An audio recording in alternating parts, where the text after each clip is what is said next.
How's everybody? We've got a fun review today because we're talking about Season 5 of Cobra Kai. With Cobra Kai being one of my favorite ongoing shows, it's always a lot of fun each time we get a new season of the show. It's hard to believe that we're already up to Season 5, so it's going to be a lot of fun talking about Season 5 with you guys. Spoiler free, of course, because the show does not debut until later this week. With how we left things off at the end of Season 4, there were so many things left in the balance after that All-Valley tournament. Terry Silver continues to expand the power of Cobra Kai, Johnny shifting focus on other things while Daniel teams up with Chosen, Kreese is sent to jail, Miguel's going to find his father in Mexico.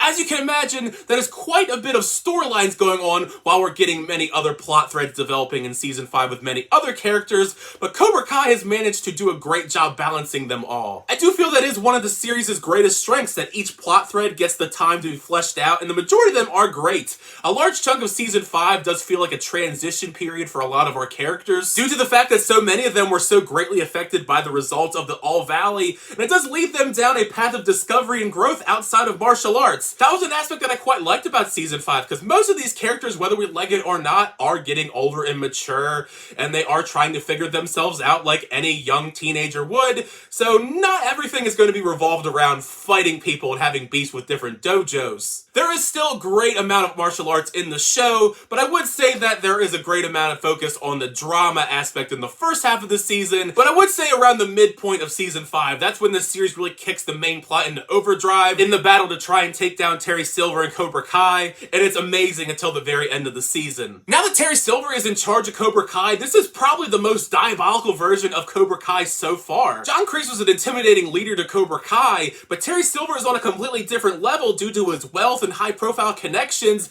and the way that they're expanding their reach. At many points throughout the season, I was feeling terrible for the cast of characters. I really didn't know how they were going to be able to take down Cobra Kai, just due to how powerful they've become. They're almost unstoppable at points, even their students flexing their muscle all over town.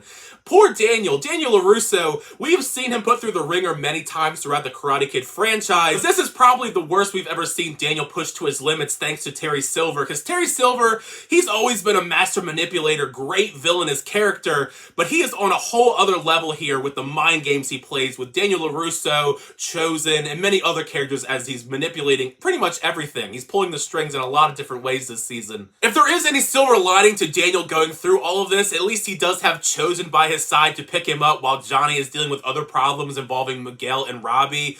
I was genuinely surprised at just how much I loved Chosen in Season 5. I was so impressed with Yuji Akumoto as the character, because he does really shine a lot more than I anticipated in Season 5, because he finally gets not just development to his character, but the fun ways that he's integrated into the cast. He makes for some great gags, and this man is a ride or die. He is ready to throw hands at any given point in the show, and that does add a fun development here or there as the season progresses.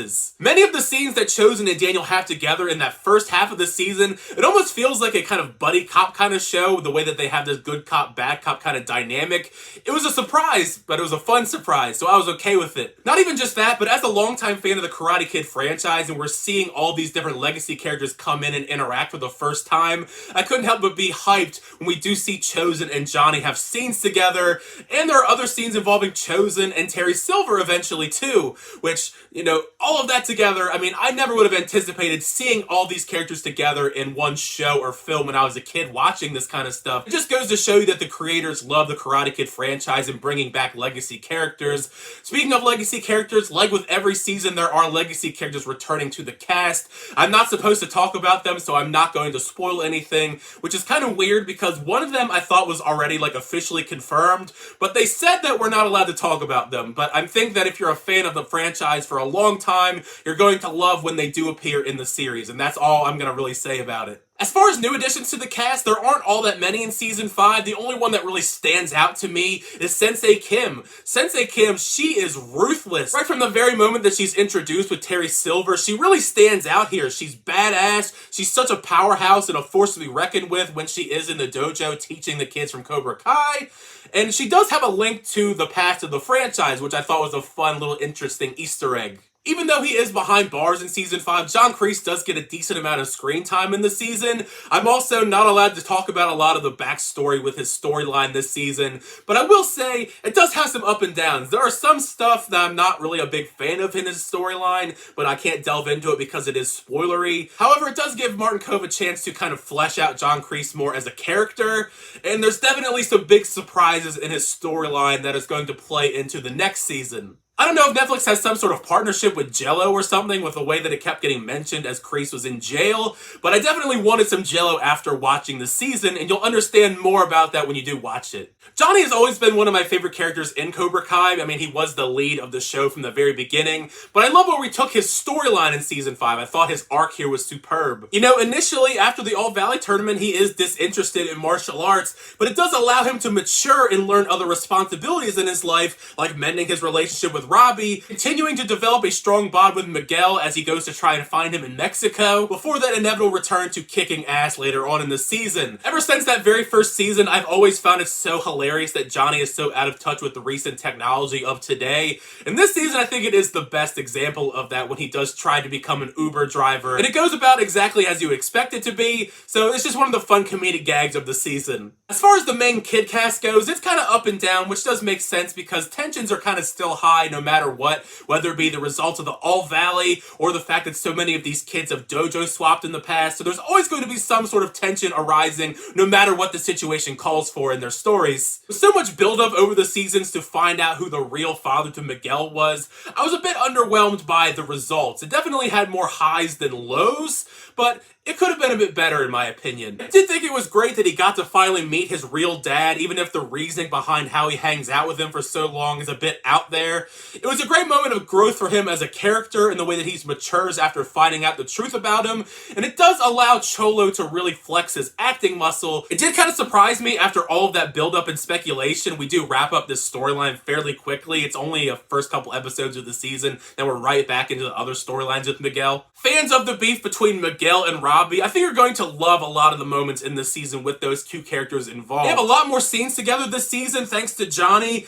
and some of them do involve them fighting. I mean, they have a fight that spans the entire apartment building, which I thought was great. It's probably one of the best fights of the entire season. Robbie, too, I think has a good season all around. He really turns the corner in season 5 when it comes to his beliefs and his maturity. Finally getting to see him have some bonding moments with his father, while also trying his best to pull the people he likes away from the grasp of Cobra Kai, like Tori and Kenny.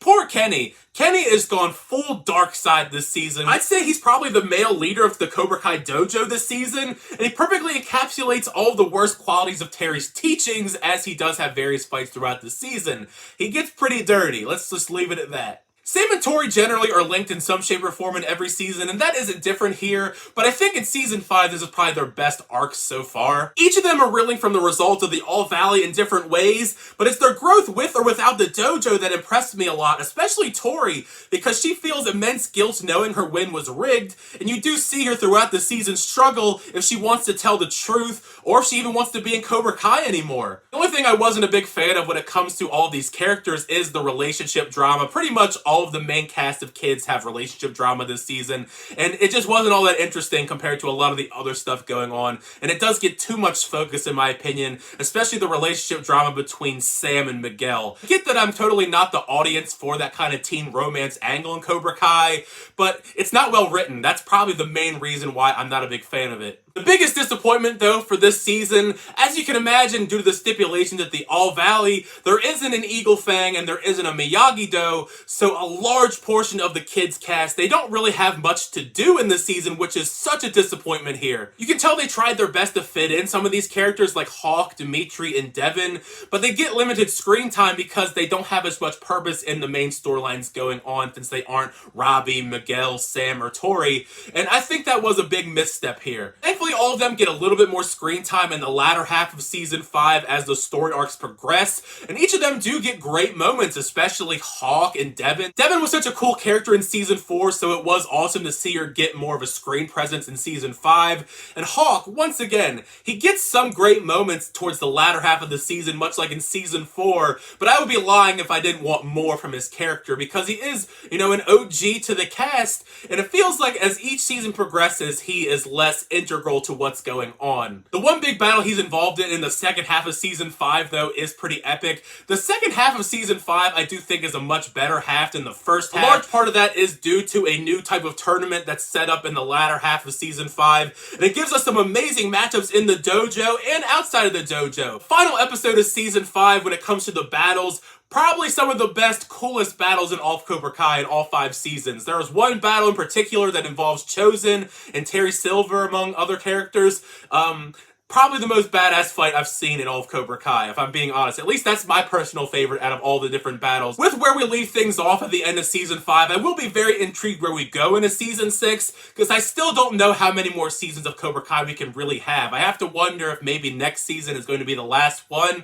But Season 5 as a whole, I thought was fantastic. The first half of the season, focusing more on the drama, wasn't exactly my favorite angle, but I still was invested in the story, and when it kicks into high gear around the midway point and never lets up, that is some of the most exciting moments in Cobra Kai, and that's why we keep coming back to this franchise, because it is such an exciting show to watch. Like I said before, earlier on in the review, this series will come back September 9th, so only a couple days from now. So make sure you share your thoughts down below when you do get a chance to check out Season 5 of Cobra Kai. Did you like Season 5? Did you dislike Season 5? Share any thoughts or theories you may have where to go in Season 6. Do you think we're going to get one more season, a couple more seasons? I guess sky is the limit, depending on how popular the show continues to get. As long as the show continues to maintain the same level of quality, I'm always going to be talking some Cobra Kai with you guys. Thank you guys so much for checking out the reviews. I really appreciate that. Make sure to leave a like on the video. Also, subscribe to the channel so you're always up to date with reviews, reactions, unboxings, and more. For the next time, I'll see you guys later.